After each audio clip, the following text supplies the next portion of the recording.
David Andrew Wiebe Interviews and Music Business Podcast, Episode 26.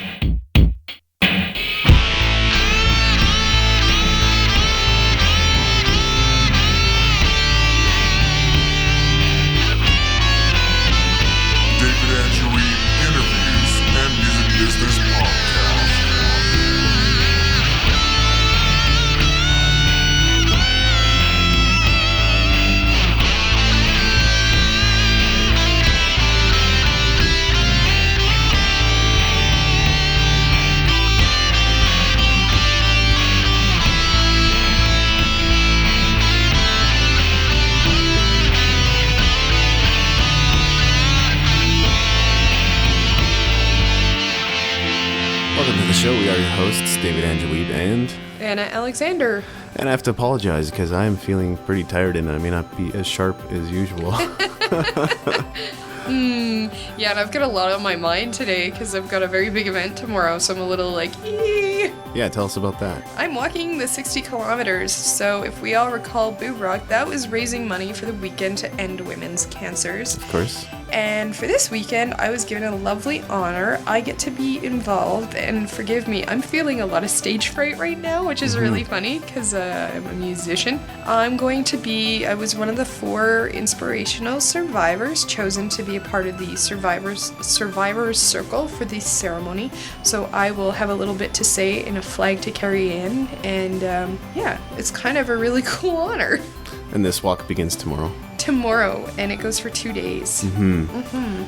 Sounds like it could be a pretty strenuous walk. A little bit. I'm going to be up at like 5 a.m. We've got the Vaseline for the feet. I've been soaking them, trying to get rid of calluses. In the past, I was 1 year pulled off because my feet really protested and the meds decided that I wasn't allowed to walk anymore. Oh, wow. So, yeah, there's a lot that can happen while doing the walk. So, but that's quite exciting. Wish me a breeze. And not to mention all the other stuff that's coming up, including, of course, the Fringe Festival. Yeah, man, it's been insane. We're gearing up for the Fringe. So exciting. Perhaps partly why we've been so occupied and not able to do many podcast episodes. Yeah, we are doing the David Andrew Wiebe Band is coming at you every single night of the Fringe. 7:45, 9 Cafe, $12. Get your tickets. July 29th to August 6th, and you'll be hearing the special ad I put together a little later in the episode. If you haven't heard it already, Yay! You probably have if you've been listening or been following the podcast. There you go. Is it the one that I've heard? Yes. Coming this summer. The David Andrew Wiebe Band presents Back on Solid Ground. That's the one. And if you didn't know this, it was me doing the voice. You've got a pretty good radio voice. I can pull it off when I feel like it. I might not, but you do. Yeah, there you go. So what else is new? What else is new? Well, we're working on a lot of gigs coming up. I've been booking my little butt off. That's right. I am finding it's a little hard to sort out the market in Calgary in terms of what's considered reasonable pay. And it seems to be very far from, and I don't know why, but in a lot of cases it seems a little far from what we're asking. Yeah, that seems a little tricky, especially in town, getting the payment that we either deserve or ask for. Yeah, a 4-piece band is not worth $200 a night. Yeah, no, you can't book us for $200 a night, even if you tried. We're good. The rare exception is if you're paying $200 for our travel fee over to play a festival or some kind of charity event. That might be different. Yeah, a charity event, cool. Like, I'm willing to work with you, and we're certainly working with our timbre right now. Airdrie's our timbre coming up. Yeah. I'm willing to work with someone because it is a charity, it's a nonprofit, but they're also willing to let us put out a hat and do a pay what you want to anybody at the event. So, it's not necessarily what we would normally ask for, but it's a non-profit, and I get that. Yeah, and something maybe people don't understand, but I'll explain here is that collectively we may be a new band and we may be a baby, but individually we have a lot of musical experience, and it's not like we haven't jammed or played together before forming this whole band. Yeah, and a lot of the people listening to it are going, oh my gosh, you've only been together for a couple of months? Are you serious? Exactly. You're so good. Oh, okay. Then pay us, please. Patrick's been playing music for something like 20 years now. I've been playing the Calgary scene for about 9 years. Yeah. I don't know how long Josh has been playing violin, but Josh probably is most a of his little life. like me, where it's a whole life thing. Yeah. And I know that you've been involved with the orchestra and Philharmonic and stuff like that. Yeah, I guess you could say professionally I've been at it for 5 years. I've been involved in some pretty high-level musical training since I was about 14 or 15. I started jazz, I think, when I was 13, and I started classical when I was 14. But then I also grew up kind of in a rock band, so I've been around it my whole life, and I've been singing my whole life. Right. So it's not like we're asking for $1 bajillion, but we're looking to make it a fair deal, a win-win situation for both parties. And I don't think people realize how expensive it is to achieve a certain level as well as a musician. You know, even a self-taught musician is investing in guitars and amps and instruments. And, you know, as a singer, I spend, you know, around $200 a month to keep my voice in good shape. Right. To work with a professional on my voice. It's not cheap, and I'm taking shorter lessons because I can't afford the lessons I need. And we've said this before, but orchestral players have more training than your average brain surgeon. It's a little sad, but true, yep. So... And the average orchestral player is playing for said brain surgeon and living on someone's couch. Right. You know, I do know guys in the Philharmonic who have slept on people's couch because they can't get enough work outside the orchestra. And we don't like to see that happen. So if you're looking to book us, we are available, but we and just we're cute. Yeah. Good to look at. Easy on the eyes. Absolutely. Easy on the ears. Wait, that's not why you book a band. But no, and the funny thing that I'm finding is it's a lot of the busier venues that want to talk us down. And that's, I think, the one that's a little frustrating. It's like, oh, you're a very busy bar. And there are maybe certain venues that shall go unnamed that don't really keep track of cover charges and just kind of let people in and are kind of half-hearted about it. So yeah, and I've seen that issue actually at the Fringe one year with one of the musical acts. Oh, wow. Yeah. Where they're like, oh, we'll just add it to their tab. You can't do that at a Fringe. No. And oftentimes when they add it to the tab. On the other hand, Koi, I was watching while Friendly Fire, your other band, was playing, was extremely keeping a tight track of who was paying cover.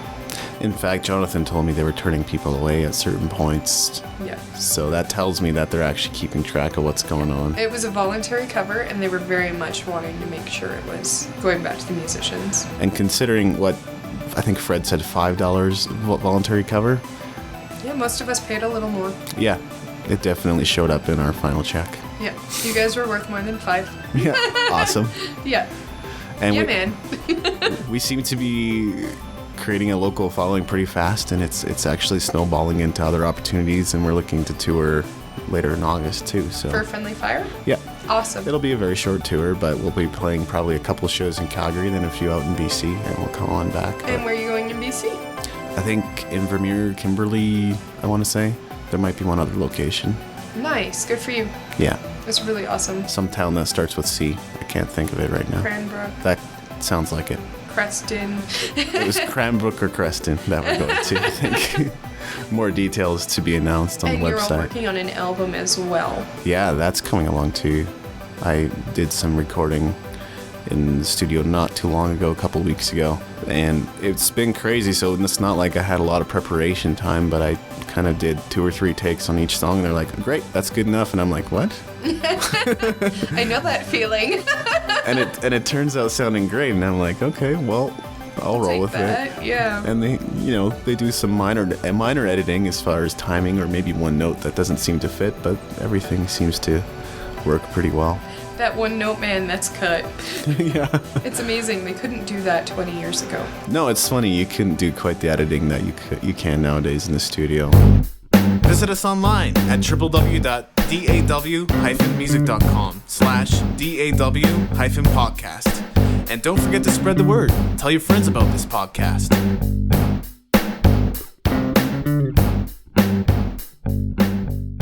Which actually kind of brings us to a topic I wanted to discuss, and I don't know if you wanted to leave it to the end or talk about it. No, now. let's get to it. What are your thoughts on autotune?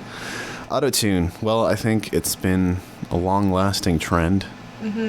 And it's been used pretty extensively in pop and hip-hop in ways that it was used more as an effect than it was as a tool to fix someone's voice, right? Should we have tools to fix someone's voice? That is a question that's a little difficult to answer.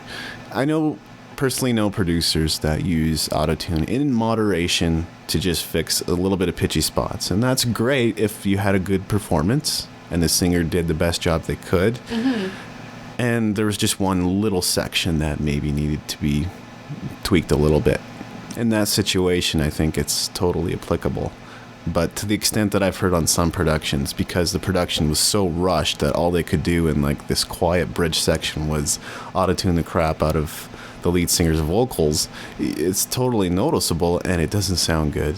And they should have almost just gone with a pitchy vocal if that's how it's going to end up.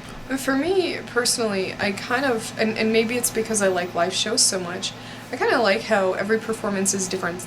I like how a song breathes. I like how you never get the same take. If it has to sound absolutely 100% perfect, why am I listening to it? It's got no character. And maybe that's a classical thing, is maybe it's my rebellion from having to be perfect all the time. Right. But I don't mind those days when something's just a little, not necessarily wrong or off, and even if it is a little pitchy, I don't mind if a singer gets a touch choked up while they're singing something. Right. You know, and that might make them pitchy, but there's so much more coming out of that song than there was the first time around. And you do get that especially with artists like James Brown or Mark Knopfler with the Dire Straits. Yeah. So improvisational, they wouldn't play the same song the same way twice. Same with Jimi Hendrix. Yeah. Well, and even if you are singing the same song twice, exactly like we have arrangements for some of the songs we do, we don't exactly sing it the same way every time. No. There's something always different because you're finding something new in the music every time. I don't mind it being pitchy every so often. As a singer, like somebody who's had the crap auto-tune out of my voice for one project, I mean, okay, it was used as an effect, but it's also a little insulting. Like, oh, was there something wrong with what I did before? No, it sounded absolutely perfect. That's the problem. And I'm going, what? Right. Like, why are we auto-tuning it so it doesn't even sound like me? I can't even say that's my work anymore because it doesn't sound like my work. Right. Well, with live performance, as much as we like to admit it, sometimes it's just the fact that we're catching our breath and we didn't get to the lyric as fast as we'd hoped, and so then we end up phrasing it differently, which sometimes is a happy accident. Oh man, I love that, and that's what I love about jazz, and maybe it's really my jazz background, and I know it kind of annoys you, the odd occasion where I screw around with tempo or whatever. That's a jazz thing, I think, that I love. Is, you know, if I'm playing a song twice, you know, I might screw around with the notes a little bit, or I might mess around with the tempo a bit and just pop it off a little differently because it's the mood I'm in. That's not always a bad thing, and sometimes that could be described as creative phrasing. Should be careful when you are working with another vocalist, and I'm learning that. True. If you're harmonizing a particular line, it's something to watch out for, Yes. I think. Yes. Yeah. I'm learning things. This is a great learning experience. I think the point at which I would draw the line is if autotune actually starts getting used more in live performance, which I'm not saying it hasn't. I know it has as an effect. Yeah. But if they actually develop the technology to the point where any singer or anybody walks up on stage and sounds like $1 million, it's not performance. It's not becoming a craftsperson and learning the skill. Yeah, and that's something that's really interesting is I had a friend who went to hear a band, and I guess they're known, and I can't remember right now who it was. It might be Moody Blues, don't quote me. Sure. And they were so used to hearing them always sound live exactly like they do in the studio, and they're like, oh, their sound technicians are amazing. Right. Sorry, and then they went to hear them and they're like, oh, the sound was bad, they didn't sound anything like the album. So the sound technicians are amazing when somebody's saying the sound technicians are amazing at your concert rather than you as a performer.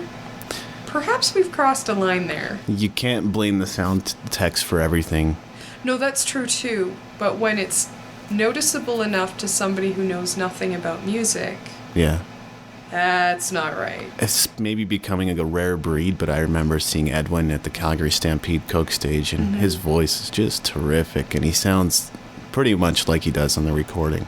Yeah. But it was a live performance, like he was singing his heart out. Yeah, I love that. Yeah. And that's where I think I don't mind not having auto-tune in a studio, is because you can hear when somebody's singing their heart out. When everything gets compressed and auto-tuned and produced, like, don't get me wrong, I think production is amazing and producers are awesome and they do a lot of really great things. You've done some great things with my voice. But sometimes we produce things to the point where you lose the artist and it sounds like a canned, I don't know my wording here for this. It sounds like a product rather than a song, if you know what I'm saying. At points, that's what upset me about certain Nashville or CCM recordings, that everything kind of just sounded the same, and it sounded like the same musicians were playing on every recording, which maybe they were, but... It's a different guy! The lead singer's a different person at least, and so we like to hear a little bit of character. Yeah. And I want to know who you are through your music. And I'm not saying that there's no creativity left or that some of these bands aren't genuinely trying to sound like another band, but sometimes the carbon copy thing, it's upsetting. And I do find in some ways production can cause that carbon copy sound. Yeah, that's right. It makes me sad. I don't know enough about production to actually make someone sound so robotic that they're unrecognizable, so... Maybe that's why I like working with you. Although, I have to admit, when somebody heard the one tune we did, they thought I was a synthesizer, and I was slightly horrified. Not sure how that happened. But here at Red Flame Studios, it's mostly... we keep it pretty raw. And sometimes we have happy accidents and instruments sound like strings as opposed to guitars, but that's just part of the creative process. Yeah, no, the one song, everybody's like, not everybody, but a couple people said, oh, I didn't know that was a person. And I said, no, I just sung over I overdubbed my own voice. And they're going, oh, did they add a lot of effects? No. No. No. So I don't know what I did. Maybe that's a happy accident. Yeah, I mean, your voice was one of those rare ones that sounded great with a lot of reverb, and I don't usually use that much reverb on anyone's voice. And I'm used to singing in churches and stuff. Yeah. It's probably why I do sound good with reverb, is you get good at timing that sort of thing. The other thing with production these days, there is the whole loudness factor. They'll compress and limit things to the point where their master, there's no dynamics left. Everything is equally loud. I'm too dynamic for that. Can't do it. Yeah. Can't work with a producer like that personally. Even quiet parts are about the same as the loud parts. No. The dynamics should blow your hair back. Even the quiet stuff should blow your hair back a little bit. If that makes any sense. And I'm not saying that the quiet parts should be loud, but it should make you sit up and listen and just kind of blow your mind a little bit with the dynamic. And maybe I'm being too, expecting too much out of music, but I really think it should. I think dynamics do kind of blow your mind a little bit because it gives you a mood, it gives you an attitude, it gives you personality. You can't compress too much. And again, I get that from singing in concert halls and churches, and I'm dynamic and I like my character and I like my reverb because I'm used to getting that instant feedback from the back of the hall, Mm-hmm. But the trend is, and the reason that's happening is because there have been many releases like Metallica, for example, where they really pushed the levels to the point where everything was so muddy and indistinguishable. Mm-hmm. But now everybody wants their album to sound that loud. They don't want to put in their CD and hear it quieter than some other professional, because then they think, well, my CD's not as professional, so what are you doing, master engineer? Yeah, and maybe that is one of the perceptions. Part of it. I know it's not your favorite style of music, but I do like, especially coming from Europe, some of the symphonic metal coming out. And a lot of those people have classical backgrounds.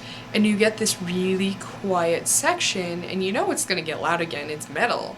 But it's a really quiet, really beautiful, really haunting.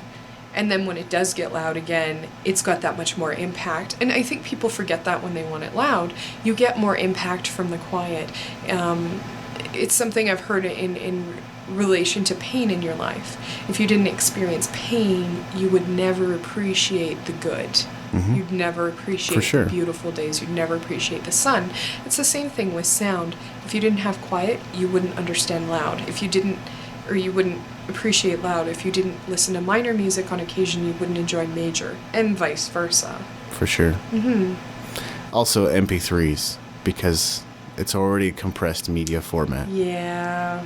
So that kind of contributes to the whole loudness factor. Yeah.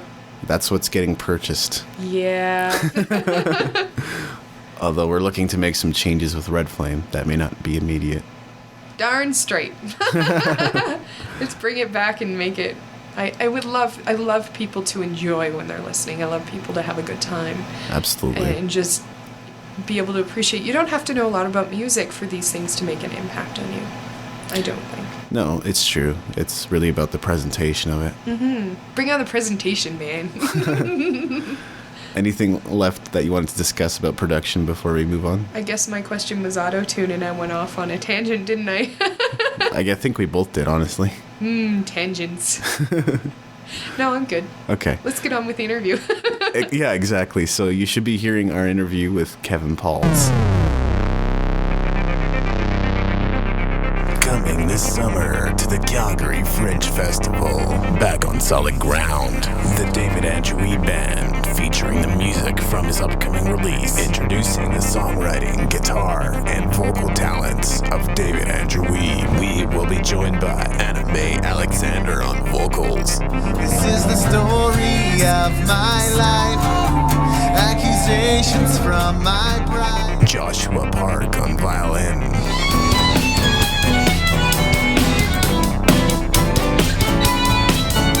Patrick Zielinski on keyboards and guitar.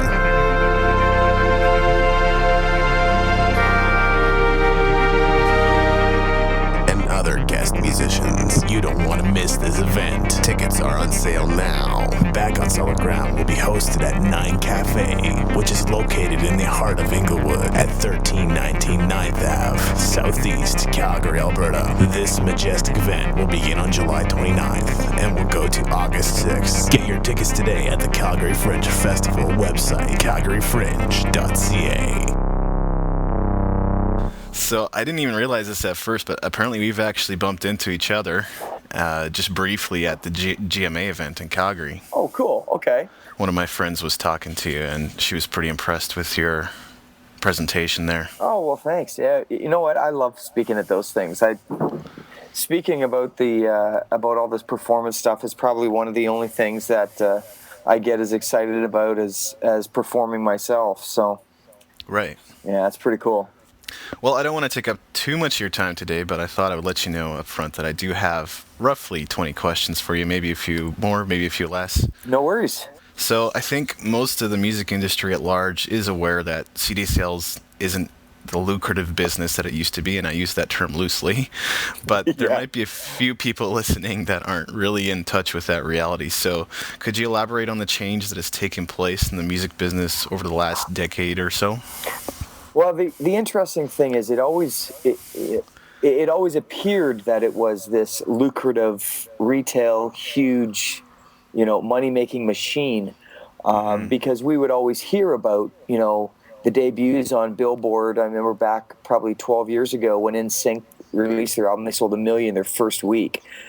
And that's what you hear, and everybody understands that that's supposed to be the norm. All I need to do is get a record label, and I'm going to have that kind of success.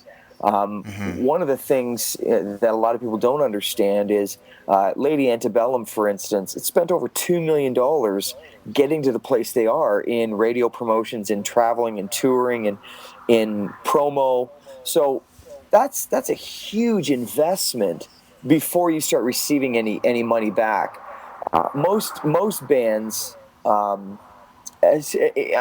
gearing this to the country music only because these stats were specifically from some of the country majors. Most acts needed to sell 750,000 units before the actual artist would see any money, and so the retail business always was a little bit of a, the top 10 or 20% made a lot of money and everybody else suffered.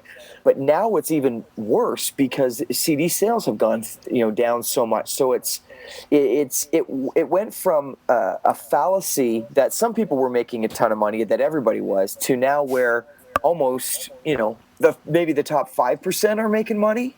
And so it's totally, the landscape has totally changed. It's become global.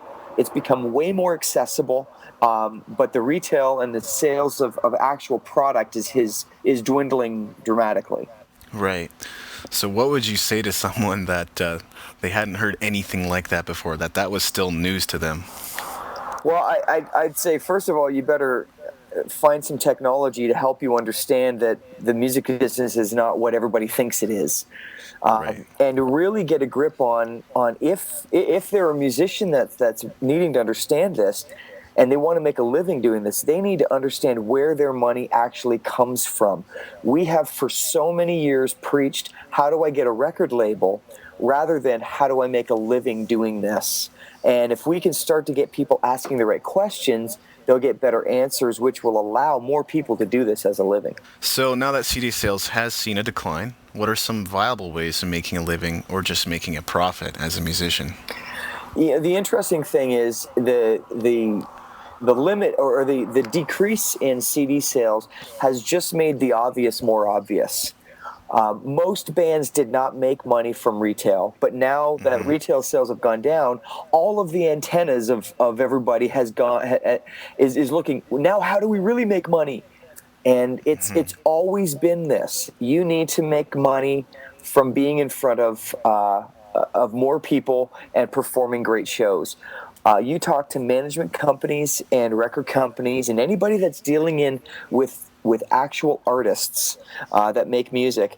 Those people are. It's anywhere from 80 to 95% of your revenue comes from the live show, and that's why I tell people to emphasize, you better be great live, because that's going to be where you generate your revenue. You can sell more merch. You get more people to come out. That's where you make your money. You better be great at it. So if I understand this correctly, one of the advantages of having a producer in the studio is that they'll help you put your track together in such a way that the important sections really pop. And similarly, the advantage of working with a live music producer like you or Tom Jackson is that it will help a band create moments in their live shows. So can you elaborate on that a little bit? I sure can.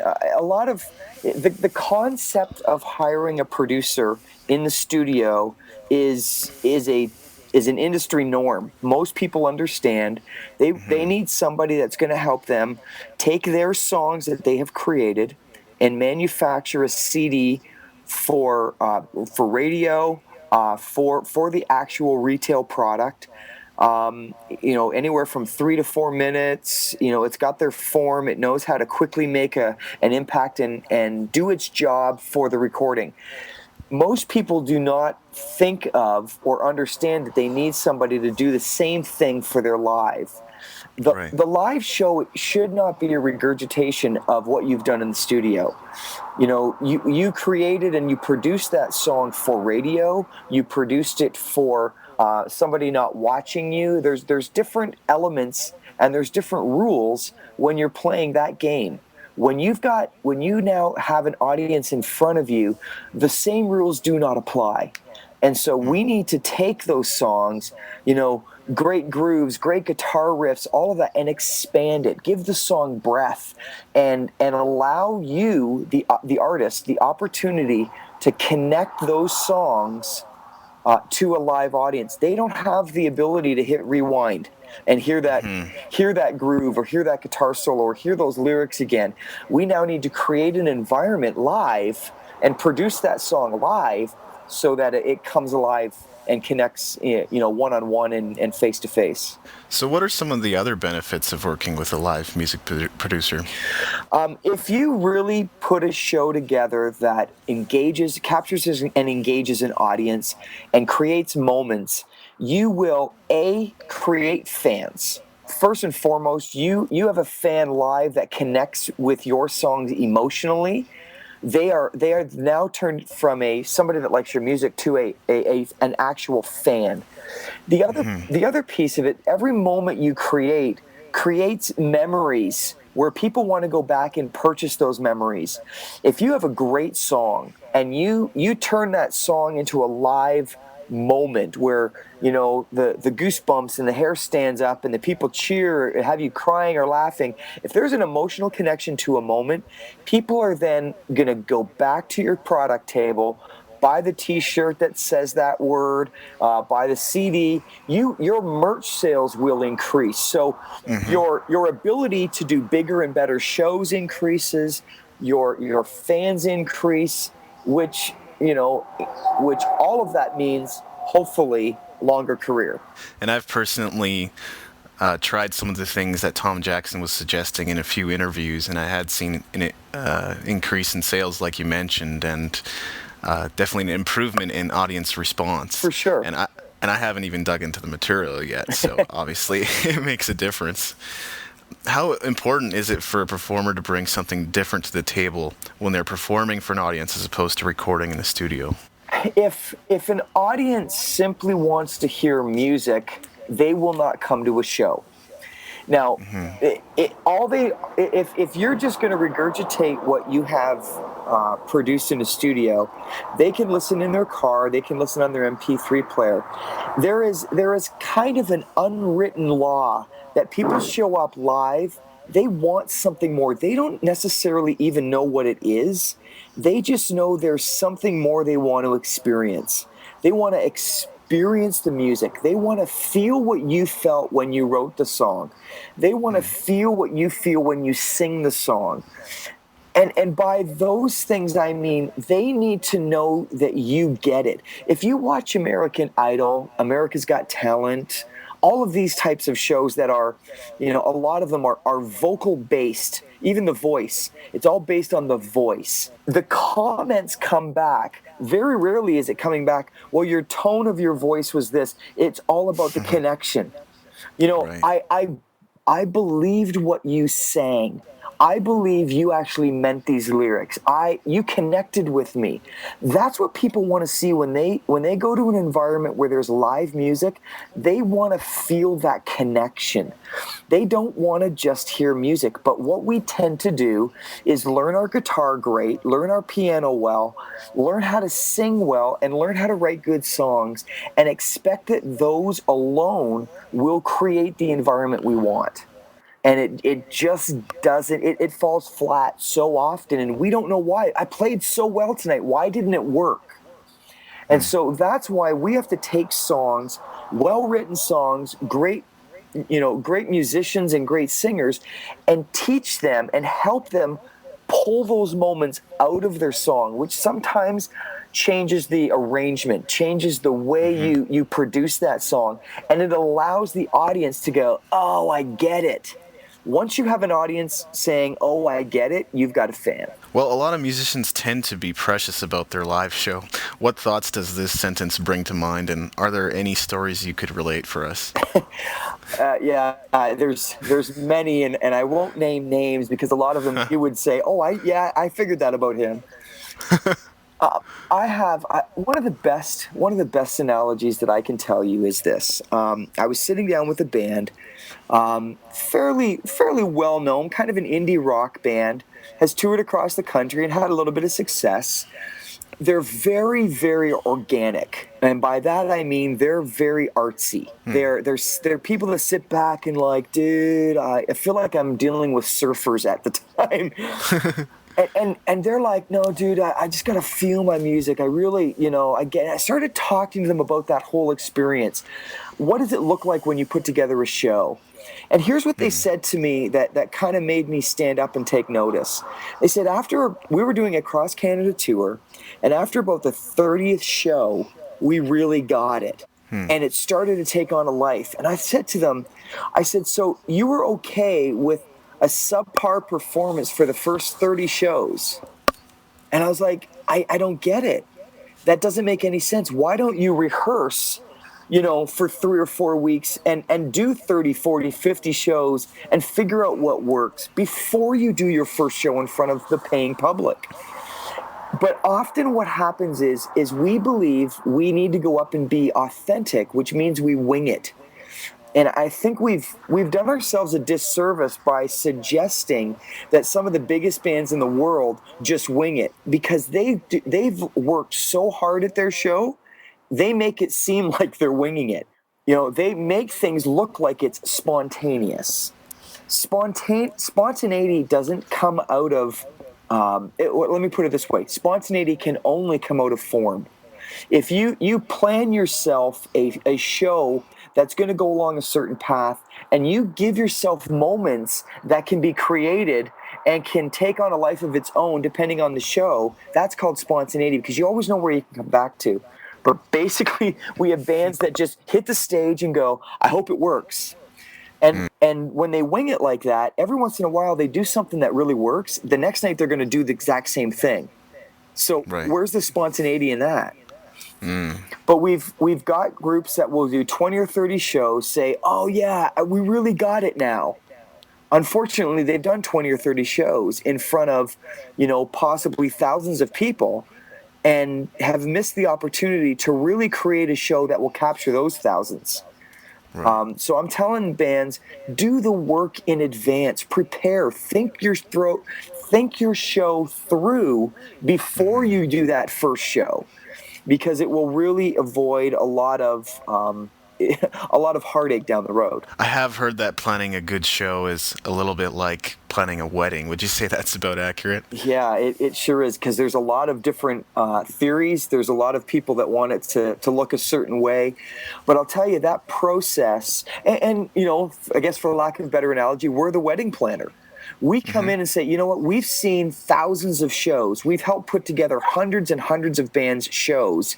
So we can help you wade through the difficult conversations on what works and what doesn't. There's a certain methodology to the psychology of a crowd. What do they want to see? Where do we want to take them? What comes next? If all of those things, in planning your song list, to how you look, to the placement of the band on stage, to how the song works. The transitions between songs is huge. So many bands will work on the songs and then never think of the transitions, and they can take what could be a good show and they can look amateurish by not knowing how the transitions work. Right. So we need to think about all of those things so that you come off looking like a pro and not leaving space for people to go, I just don't get it. Well, I know this is something you do for a living, so I don't want to dig too deep into all your knowledge and expertise, but if you could talk about one thing that a band or artist could do to improve their live show, what would that be?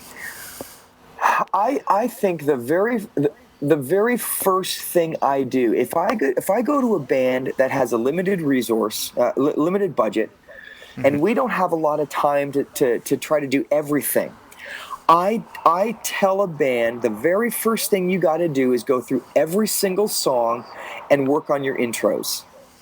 An introduction often in a recorded piece of music is two bars. Barely gets into the song, and then all of a sudden you're moving. Something as simple as stretching, creating an actual introduction to the song is huge. It can really change the way people.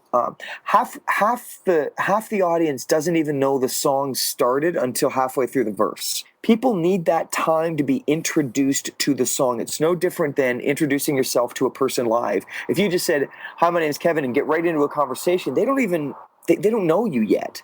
And so very often we need to talk to a band and say, if you can just understand how to create an intro to this song, it will change the way people listen to your music. A lot of people I've interviewed on my show are singer-songwriter types with occasional accompaniment, meaning they do play on their own most of the time. What suggestions would you have for a singer-songwriter type performer?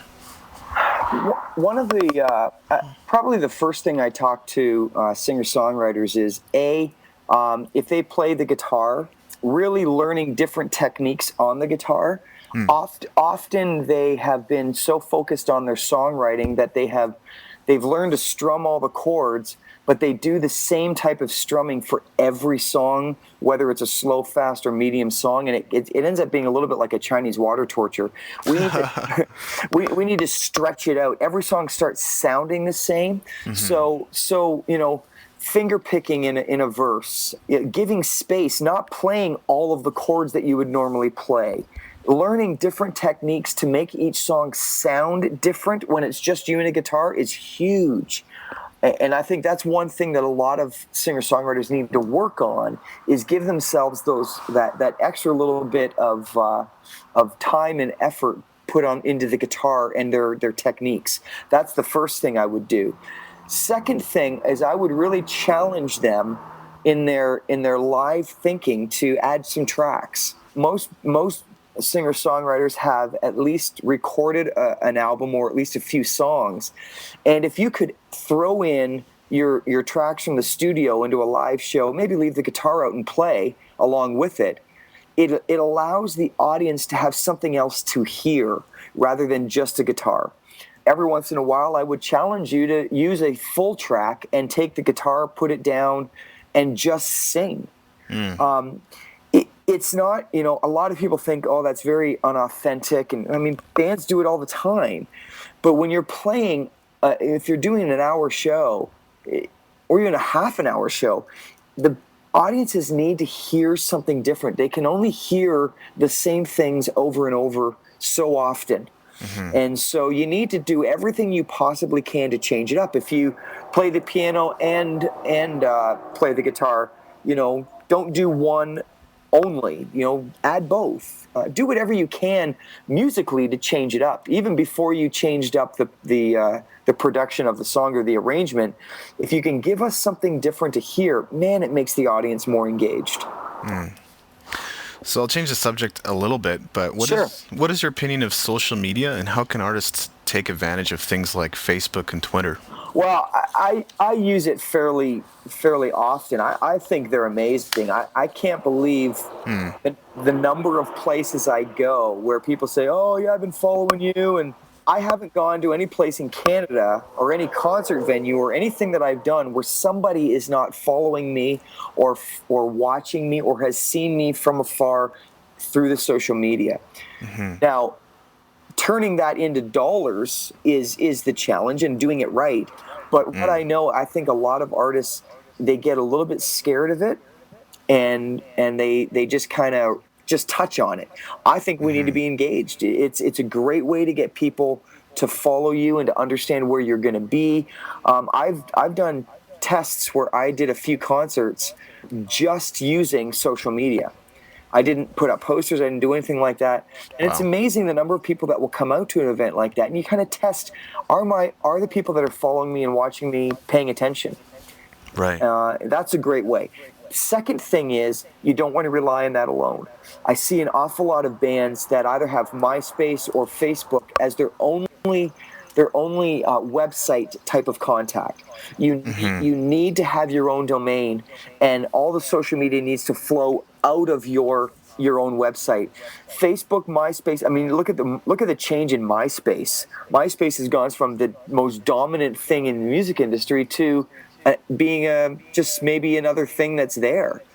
So if that's your only way of communicating with the public, it's a mistake. You need to have your own website. Have your MySpace and your Facebook and your Twitter and all that coming out of your main website, but you need to own your own domain. I agree with you wholeheartedly.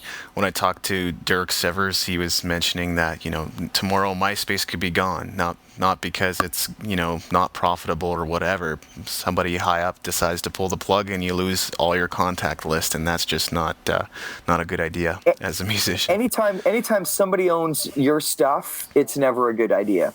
If that's the only thing you've got. Makes sense. What are your thoughts on new media like podcasting? I am somebody who absolutely believes every musician everywhere needs to be involved in everything they possibly can. Now, by saying that, I'm also suggesting don't get involved in everything.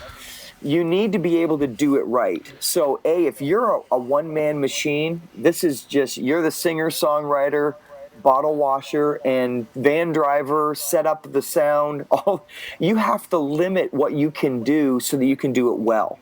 You know, if it's just you, Twitter, Facebook, your website, man, I might stop at those things because you can't do it. The more money you make, the bigger your shows, all of these things, and you have people helping you, then you can start to expand.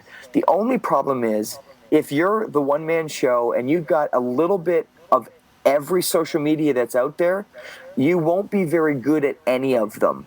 Therefore, your impact is so much lower.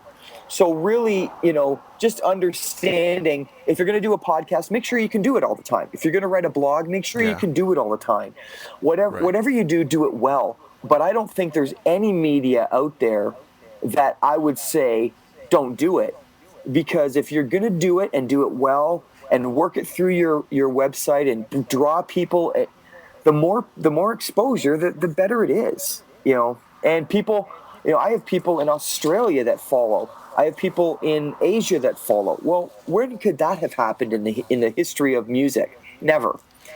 And so we're at a stage right now where it is global, and you need to have those things available. Just make sure you can do it well. So my co-host Anna could not be with us today, but she did have an interesting question, and she either read an article or saw an interview recently in which the conclusion that they came to was something like you either have to have $1 million as a band to promote or you have to be on a record label. So what are your thoughts on that?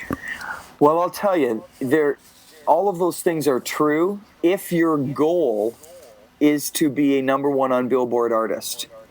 Right. If you want to have the number one album in the world, you want to have a number one or top 20 radio hit, it's going to cost you millions. No question. That has never changed. But here's the difference. Today, unlike any other time in history, you don't need a label to have a great career around the globe. I know a lot of artists making $300,000, $400,000, $500,000 a year. No one knows them. They do 150 shows around the globe, and they got 50,000 people following all over the world. That could have never happened without a major label in previous economic times in the music industry. So, do you need a sugar daddy to be a huge major player in the music industry? Yes, unfortunately, I think that is still the case. The problem is everybody's shooting for the lottery, and very few people understand how to build a career where they can make great money and travel the world and do what they love to do. So today, more than ever, it's available for anyone to have a global music career. Well, you perhaps thought you were getting off easy, but I've done my homework, and I know that you're a musician and performer yourself, so let's explore that facet of things for a moment. Okay. Talk a little bit about Daystar, your first recording. Oh my goodness. I grew up in church, and I grew up singing in church probably at the age of 12 and 13. I started singing in my home church. And at the age of about 16, I started traveling outside of my church and went to school and studied music down in Florida and came back. And all I really knew was singing in churches. And so for the last 25 years, I have toured and sang all over Canada and the U.S. and overseas. Done a lot of very big tours and done a lot of very, very small living room concerts and everything in between. And the Daystar started for me. That was an album that was very, very eclectic as far as the way it sounds. I mean, I have a little bit of hip hop in there. I've got some country rock stuff. I've got some ballads. It's got a little bit of everything, and it sounds like it's 25 years ago, unfortunately. Thank you for bringing that up. I appreciate that. I'd like to hear a little bit more about Forgiven with Beyond the Veil as well. Oh man, I used to I did a lot of Southern gospel as far as some Southern gospel quartets, and sang down, and I've toured with Gaithers and all that stuff, and one of the quartets that I was in, I knew I didn't want to stay doing Southern gospel music, although I loved some of the harmonies and some of the musicalities of Southern gospel, but I just didn't want to stay doing that. And I started this group called Beyond the Veil with a couple of buddies, and I guess it was kind of a cross between a Phillips Craig and Dean meets some more modern praise and worship, and I wrote a couple of songs for it, but a lot of them we had were covers, and worked with a producer out of Hamilton by the name of Mike Nowak, and it was really fun for us to do a little bit more of a pop praise and worship album, especially since we had been doing more inspo and more Southern gospel up to that point. So it was great to do something, and that also spawned a tour we did across Canada with Avalon. So that was a lot of fun. If I'm not mistaken, I see that one of your latest releases was a Christmas album. So do you have any new releases on the way? Yeah, the brand new album, Spirit of Christmas, came out, and we had a top 40 hit across Canada on mainstream radio with that. Mainstream radio has been really great. I mean, it's Canadian content, it's Christmas, so they need it, and so they've loved it, and they've jumped on board, and we've had a lot of success. The new album I've got coming out, which has been a few years in the making, a lot bigger than we had anticipated, a lot more time than we anticipated, but it's really been honing the new sound. I'm also getting away from the gospel market and moving into more of the mainstream kind of pop country sound, kind of like Rascal Flatts, Keith Urban. We've been working with guys like David Foster, who wrote a song for the new record. I got to write a couple of songs with Bill Champlin from the rock group Chicago, Chris Seaton, Chris Rodriguez, who is Kenny Loggins and Keith Urban's guitar player, Michael W. Smith's guitar player too. And I've had some amazing songwriters and people come out of the woodwork that have made themselves available for this record, and so I'm really, really excited about it. We're working with Chris O'Mardian and Michael O'Mardian as far as the production levels go.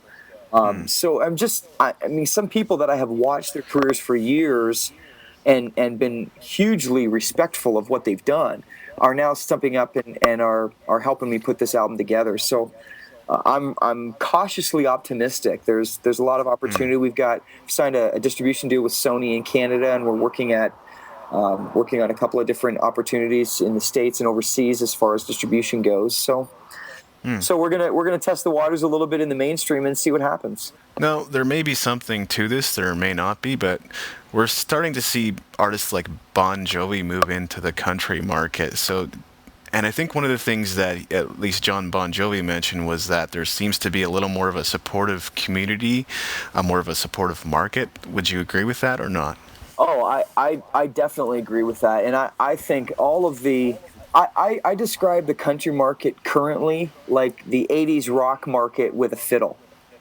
It's really not the country music that I grew up with. To me, it's Kenny Rogers on steroids. Kenny Rogers was one of the first guys back in the late 70s and 80s to start to bring pop sensibilities to a country sound.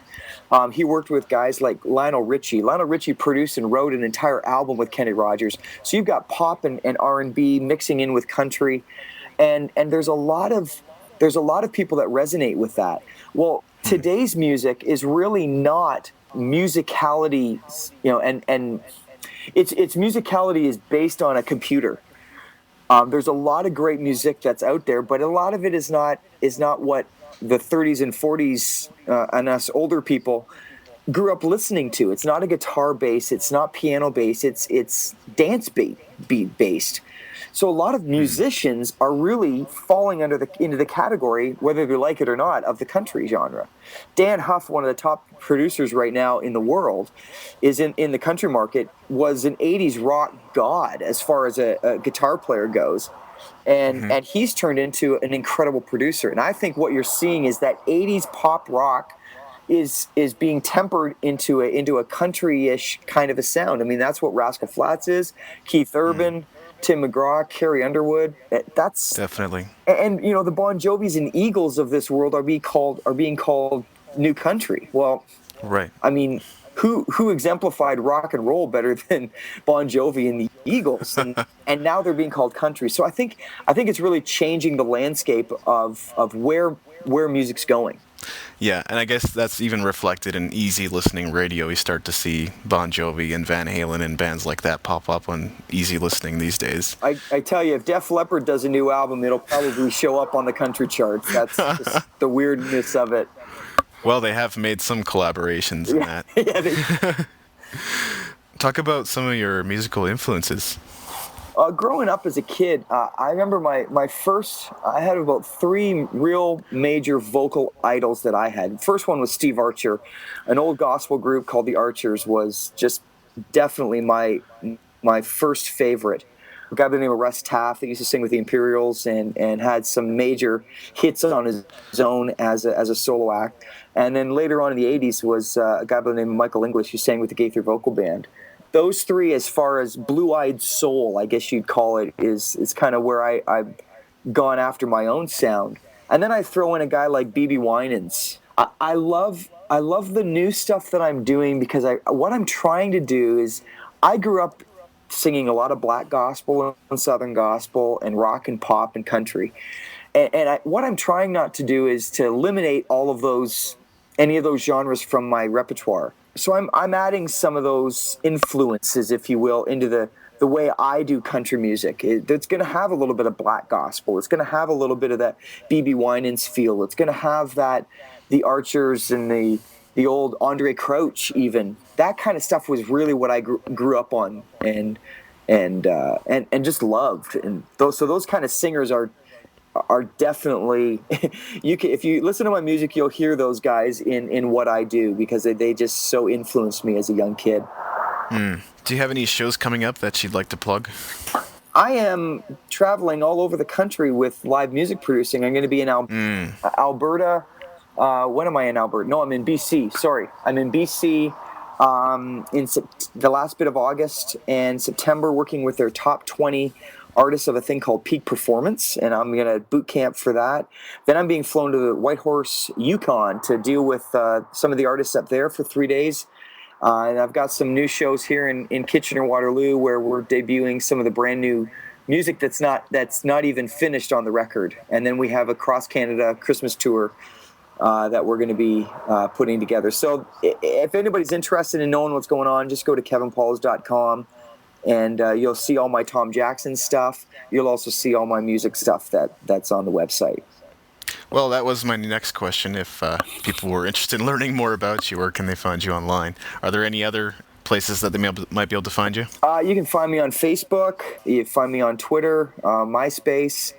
You can also find me on Tom Jackson's onstagesuccess.com.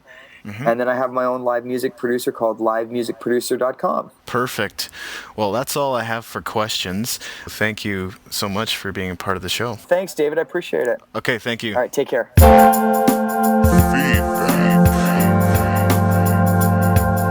If you have any questions or comments regarding this podcast, send an email to comments@daw-music.com. And we're back with the closing segment. Yeah, we are. So hope you enjoyed our interview with Kevin Pauls. We were actually supposed to interview him today as we're doing the opening and closing segment. People are going to wonder about our timelines when they start listening to this. Yeah, I think they are, but hopefully it's not too confusing. I know it might have been with part 1 and 2 of your interview because they weren't released one after the other. Yes, that happens. I'm going to take up a little too much extra time, but I don't get to ask as many questions on the Kevin Pauls interview, so I'm going to go at it. Image, physical image with performers. And I know sometimes it comes off, and I've mentioned it before, about beautiful people like the Britney Spearses of the world, although with some of the stuff coming out about her lately, I'm good. Yeah. Picks her nose. Not that I needed to know, but not helping the image there. I know we've discussed that, but what about image and performance? And I know it's something that I heard addressed a lot when I was improvising, when I was doing improvisational theater, was, guys maybe wear a dress shirt and a tie when you come out, act like you care about it. What do you think about physical image of a band or a performer when they're out performing, even at an open mic? Well, there is some talk about looking sharp or looking the part when you come out and perform. Yes. And I think what that helps with, it helps you get into, I'm not going to say the character, but your inner musician or your inner performer. When you look the part, then you feel like the part. And so presenting yourself in a way that feels professional and looks professional, makes you feel comfortable, is a positive thing.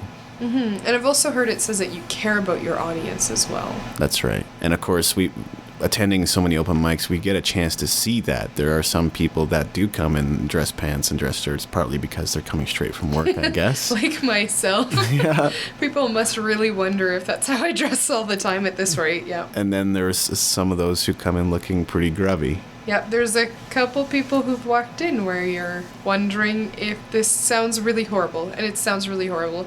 There's a couple people who've come in and who've approached me, and I thought they were homeless. Right.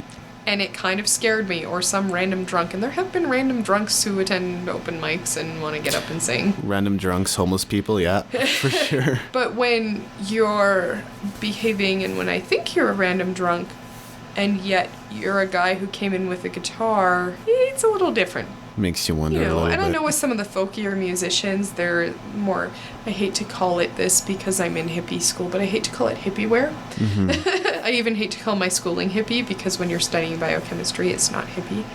But, you know, I understand that some of the folkier musicians might want to dress a little more quote-unquote hippie wear, which I love some of those outfits anyways. And yeah, that suits their music, but when you look like you should have a paper bag with a Mickey in it, I'm kind of questioning your seriousness. And then when you open your Definitely. mouth and it's amazing, then I'm kind of feeling for you and wondering if I should be giving you a 20, you know?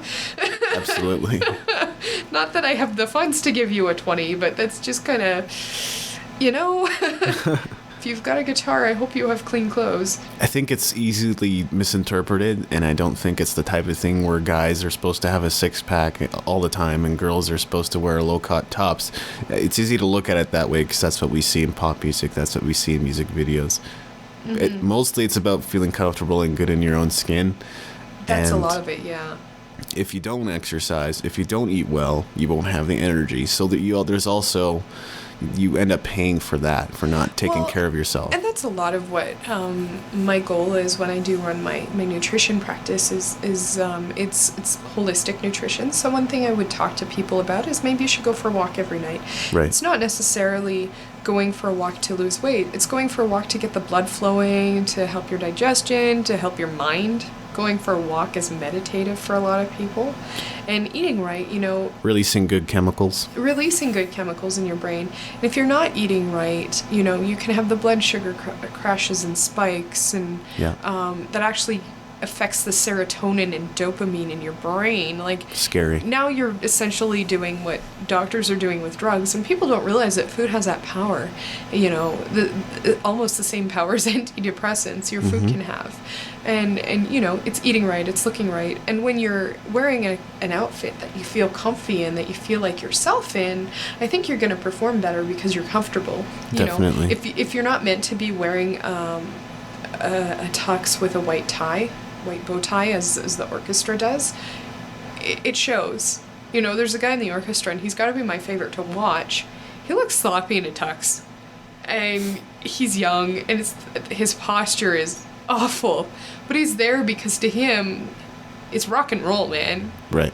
When you look at him, that's his attitude. Probably shouldn't be in a tux, but he has to because that's his environment. Would I ever imagine him wearing a tux to a jazz club? He plays stand-up bass. I might be listing off too much personal detail about somebody on the podcast, but he plays double bass, so he could theoretically play in a jazz club or at a wedding or whatever. Right. I wouldn't put him in that kind of an outfit for that kind of an event, because he's a little more, like, to him, his music is less tuxy, right?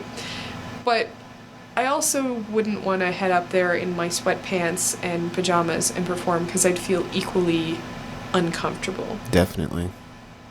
And part of looking the part, and history has shown this time and time again. Let's look at the Jimi Hendrix experience. They all wore their best LA get-ups. Yeah, there you go. They kind of looked uncomfortable, but Yeah. but nevertheless, they had some cohesiveness as a band, and they showed up in that attire, looking the part, feeling the part when they went on stage. Yeah. There's a band, and if you're going to mention well, I don't want to call them cover bands at that point. I guess they are, but it takes it to a whole new level. Yeah. There's a group that comes around and does pops with the orchestras, and they do Queen, and dude, that guy sounds like Freddie Mercury. Awesome. And they did, what else with us? They did a Beatles one with us, and they've done a couple of them now. They don't necessarily dress like the band would. Yeah. They come out as themselves, playing really awesome music. And I think you can go two ways with bands. I think you can have cover bands that try to look like Kiss and cover bands that play Kiss, but they're just awesome playing Kiss, if you know what I mean. Yeah, sometimes that aesthetic works also. Yeah. Let's have a look at Bryan Adams. He wears a t-shirt and jeans on stage. He says he wears a white t-shirt because it's easy to spot. There you go. There you go. That's an awesome way to look at it. Mm-hmm. It pops the eye. I think something that's great about the colors that you've been going for with us is picking an accent color. Yeah. Is not bad either. I know when I toured with Michael Bernard Fitzgerald, it was black pants, white top, and one color object. So it might be a scarf. Or I picked a white shirt with kind of a rainbow around the collar. Not a rainbow, but like floral, like rainbow flowers. A couple of the guys had really great ties. A couple of people had awesome scarves.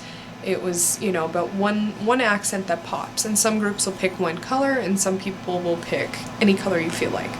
Plus, I think I've picked colors that tend to look pretty good on everybody, so... Red doesn't... I wouldn't necessarily go up in a red dress, just so you know, because it would make me look about as white as a vampire. Well, I had to wear it for a wedding once, and I looked dead in all the photos. well, red is the accent color after all, so... Yes. I wasn't sure if I should be giving away the secrets of the David Andrew Wiebe band or not, but we're out in the open. They're gonna see us anyway. Come watch us, we're cute. And, you know, we can sing and stuff, and everybody plays pretty awesome, and, you know, it's all about the accent, color accent, but... That reminds me of our photo shoot down in Inglewood. Yes. There's people driving by. The first guys that drove by, I think they cursed at us, and then the next 2 or 3 cars were all just cheering for us. So. It made the photos a little awkward yeah. for a couple seconds, because I think we were feeling like we were walking around not being too noticeable up until then. Then we knew that everybody was noticing. Yeah, I guess- we did look like a group. I guess if you have an instruments in your hands. Get used to it. Fringe is coming. And for a moment, I definitely felt like we were like a country band or a folk band, even though we kind of have our own sound going on. Yeah, I think if we were to be classified by the mainstream, we would count as roots or folk. Mm-hmm. Which is not a bad thing. Yeah, but I would have a hard time calling us folk. Yeah, exactly. But then I'd have a hard time calling us rock, and then I'd have a hard time explaining in the first place. It takes a lot of work to explain our sound, but yeah, we are best defined, I think, as folk. I've been saying Dave Matthews Band and Bruce Coburn is kind of the aesthetic that we have right now. Maybe not that we're going for, but what we have. Yeah. Dave Matthews Band, sort of because they have fiddle and I believe some kind of brass player. And great arranging, and I think I wouldn't necessarily say we're on league with them for arranging, but I'd say our arrangements are definitely improving rapidly.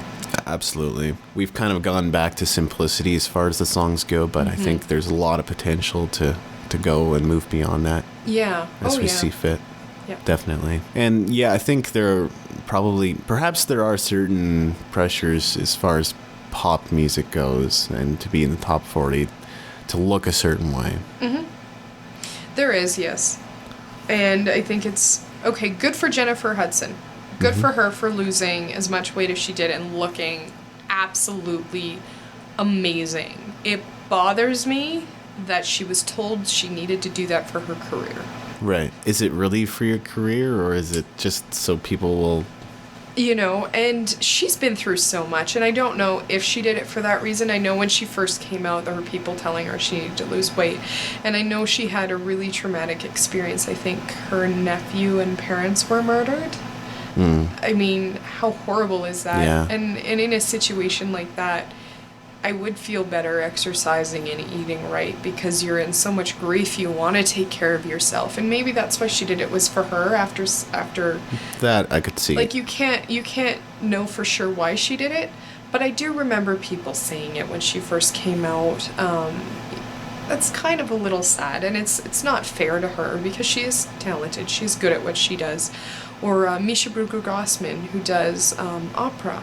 And at that point, we're risking voices, and let me background some of this, but we are risking voices in classical music for an aesthetic. because people have gotten so used to films and stuff. When they go to the opera, they want the character to look like the character should be.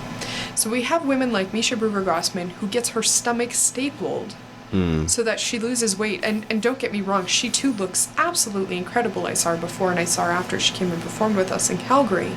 She looks amazing, and I thought she looked amazing before. I mean, she's the kind of woman who walked out there in one of her dresses, even when she was plus size, and just took the stage. Yeah. Forget the rest of us. We weren't even there, man. That girl just, she has a presence, and I'm not saying that she made us seem like we weren't there in a demeaning way. You know, she tried to bring us in as much as she could, but she just, absolutely beautiful woman, so much charisma, so much personality, and still had to lose weight to get to a certain place in her career because it's demanded in opera. And then the other side of it is with classical music, your voice doesn't start to mature till your late 30s. Yeah. Or, sorry, your late 20s or late 30s. There is music you should not be attempting, and I know musicians in that age range and older who are like not even touching it. For example, Puccini. He writes a 19-year-old heroine in his piece, and beautiful, blonde, whatever, they cast the beautiful girl, and we use a lot of wigs in opera, and she's young and looks young because that's what people want. She's probably around 22, 23 at that point to get the look. She should not be singing that music. And Right. it's happening more, and it's kind of a debate in the community right now. Are we sacrificing voices for a look? Yeah. And there are examples of people who have been successful that have a few extra pounds, and I don't use these examples to say, well, you know, these guys are fat or they have bad self-image. I don't say that at all, but people like Meatloaf and Randy Bachman certainly, Yeah. you know what I mean? And the sad thing is, and it bothers me a lot, that it's easier for a guy to get away with it, and that's in acting, and that's in, you know, everybody complains that their wife gained 20 pounds when they got married. A lot of guys do it too. It's a bit of a sad double standard. Yeah. Because there are not as many women who've done it, and usually the women who do it end up having to go lose weight. Who was another one? It's not Missy Elliott. It's the girl who was in Chicago. Love her voice. She played Mama Morton. Not sure offhand. If I had my iPod, I could look it up. She's absolutely gorgeous. Queen Latifah. Queen Latifah, sure. Oh my God, she's beautiful.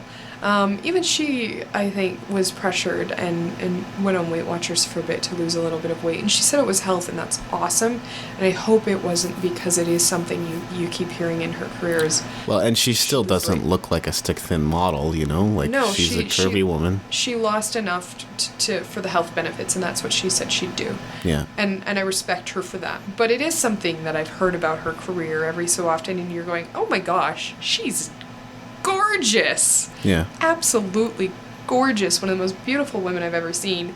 And her voice, oh my gosh, especially when she's doing the show tunes. I don't listen to her pop stuff as much, but when I saw her in the musical, I fell in love with her voice. Really great.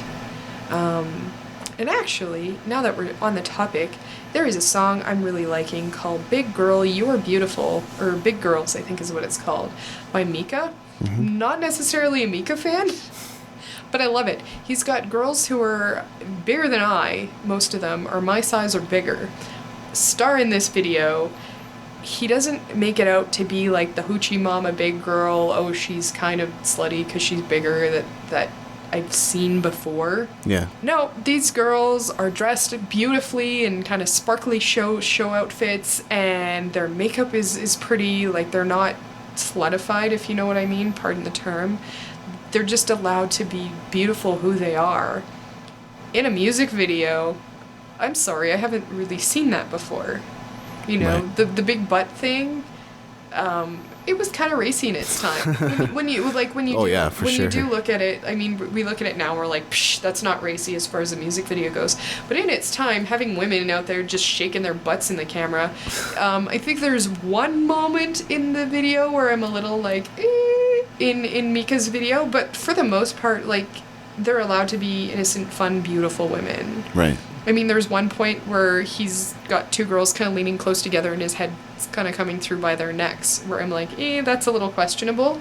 But otherwise, like, they're not being made to dance in a way where you're going, oh, that's cheapening their beauty. No, like, they're honored, and I love it. I love it. I think it's great, and I think we need more artists willing to just stand up and say women are beautiful in all their shapes and forms. For sure. And even on a personal level, I don't think a girl has to be stick thin to be attractive, so... I wasn't asking. But it's good that you stand up and say that about women. And no, I just thought it was beautiful that a guy had said that. Absolutely. Yeah. Anything else you wanted to cover on this topic? No, I was just a little curious what you thought about the band aesthetic, and I kind of went off on a tangent. And I think I do that, and I think a little bit of that is that I am a plus-size model. And you know, as a disclaimer, I'm a plus-size model. As a plus-size model, we're expected to work without pay, and we'll do the same jobs as a size 0 model, and we're not paid, but they are. That's a little weird. It's a little frustrating. Or, you know, I recently applied, I was considered a petite plus size, and petite is referring to your height as a model, and plus size is referring to your weight. Yeah. And recently answered a call for petite models and said, yeah, I'm a petite plus size, and they're like, no, you're not petite. I'm like, well, yes, I'm 5'3". And they're going, oh, well, we don't want fat girls on our shoot. And I'm going, okay, thank you. Because I don't consider myself fat. I'm a girl with curves. I work out. I'm doing 60 kilometers, people here. I eat pretty well 90% of the time. And yeah, sometimes I go and have a Peter's milkshake and then pay for 2 days. It is sometimes a double standard. And there are some people that have to work a lot harder to look that way if they want to. Mm-hmm. Like a lot harder. Yeah, and you know, a lot of it is diet, and I think I look a lot healthier than I used to. I think I've gotten myself down to a place where I look healthy, whereas I used to look overweight, and it wasn't a healthy overweight, if that makes sense. Mm-hmm. I couldn't do the stuff that I do now. You know, I'm running now. Oh my gosh, I never thought I'd say that. I hate running. But I do it because it's good for me. My heart likes it. Yeah. My heart really likes it. I hate running. But I'm running. I couldn't do that 25 pounds ago. And I still say one of the most important benefits is energy levels and just feeling better about yourself. I mean, and I know you are too, because you've been doing a lot of the same promotion work with the band that I have. I'm a little played out right now. Yeah. And I definitely need to get my sleep in the next couple weeks, which I don't know if that's happening prior to Fringe. And we're all going to need to take our vitamins. I'm going to be recommending calcium and a couple other things to you guys. Well, I am taking my vitamins, so that's a good thing. Drinking my antioxidant juices and whatnot. There's some specific ones I think y'all should be on right now, but because they get played out when you're chronically tired and doing as much as we are. There are vitamins that become deficient specifically because your body needs to tap into that. But the thing is like, we're going to be a little tired the next couple weeks. We should be taking care of ourselves. For sure. And yeah, that extra half-hour walk, because that's all you have time for, is just as important as a full workout at the gym. And even leading up to this, my summers usually aren't this crazy in terms of work. Holy crap! And I'm not even working the 4 jobs that I was before. I'm working 2, and that's still keeping me pretty much on my toes a lot of the time. So I'm amazed as to how I was looking forward to relaxing before my worst year of school. Not worst, but busiest, most challenging year of school. Yeah. And I notice I'm trying to get a lot more bookings in because I know I won't be able to help you guys out with it as much, and I'm just trying to get her done as much as I can beforehand, and I wanted to rest before school. It's not going to be, because school starts almost after Fringe.